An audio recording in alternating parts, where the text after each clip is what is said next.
יבורכו הלומדים והנבחנים, תעשייתא דשמיא עמכם בכל אשר תעשו. הוא מכון חשוב שבא להכשיר לכם למקצועות הקודש, עושים עבודת קודש.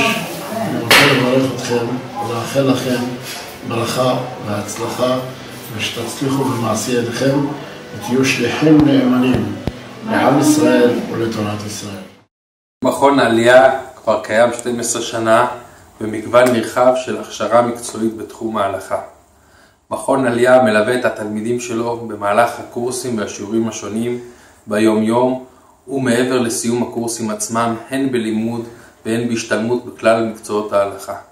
מכון עלייה מקדם את לומדיו בהצלחה מרובה ומלווה אותם לאורך שנים וימים בקורסים שונים, בהכשרות שונות ובכל הדברים המצטרפים לכך. שמחתי מאוד לשמוע כי במסגרת מכון עלייה בראשות הרב דוד טולדנו שליטה אתם מתכננים לעסוק בצורכי ציבור באמונה במקצועות הקודש, שמה שנקרא פעם כלי הקודש, אם זה במסגרת של שחיטה, אם זה בדיקה, אם זה ניקור, אם זה במסגרת מילה, אם אלה סופרי סתם, בכל המקצועות שבלעדיהם יהודי לא יכול לחיות את חייו כיהודי מלא שנאמן על תורה ומצוות.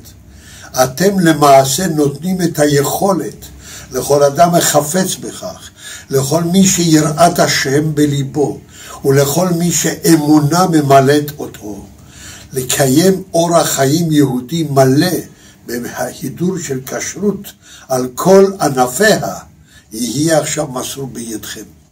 יש לו סיפור חסידי מאוד ידוע על רבי לוי יצחק מברדיצ'ב, סניגורם של ישראל, זכותם תגן עלינו, שבאו לברדיצ'ב מועמדים שהוא יבחן אותם ויראיין אותם, הם רוצים להיות בעלי התקיעה בראש השנה בבית המדרש הגדול של ברדיצ'ב.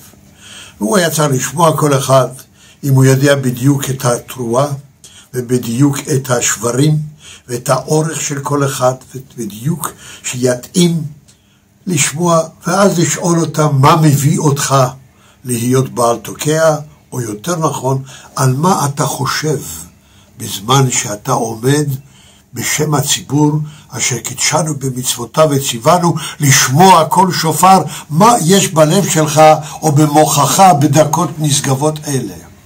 אחד אמר אני חושב על עקדת יצחק, השני אמר אני חושב על מעמד הר סיני, השלישי אמר אני מחכה לשמוע כל שופרו של משיח, הרביעי אמר אני חושב על האישה והילדים, יש לי ברוך השם משפחה ברוכת ילדים, אין לי במה לפרנס אותם, להביא לחם לפי הטף, ואני מקווה שתפילותיי ותקיעותיי יעלו בהצלחה ויתקבלו לפני אדון כל, ואז אני אוכל בשכר זה שאני מקבל לעזור בפרנסת אנשי ביתי. אמר הרבי, הוא יהיה התוקע בשופר אצלנו בברדיצ'ב. הוא אמיתי, הוא כן, פיו וליבו שווים. ובשעה שהוא תוקע בשופר, אני מבין בלב שלו שהוא מתכוון למטרה טובה, לא מליצות, לא דברים בעלמא, ולא בשמיים היא, ולא מעבר לים היא, כי בפיך ובלבבך לעשותו.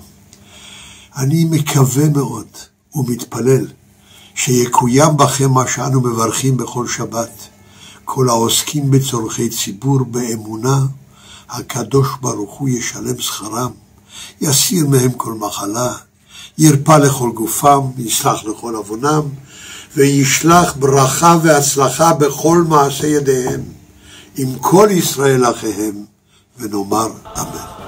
בואו והצטרפו לאלפי בוגרי מכון עלייה שלמדו את החומר ברמה איכותית גבוהה, וכיום עוסקים במקצוע והוסמכו על ידי הרבנות הראשית לישראל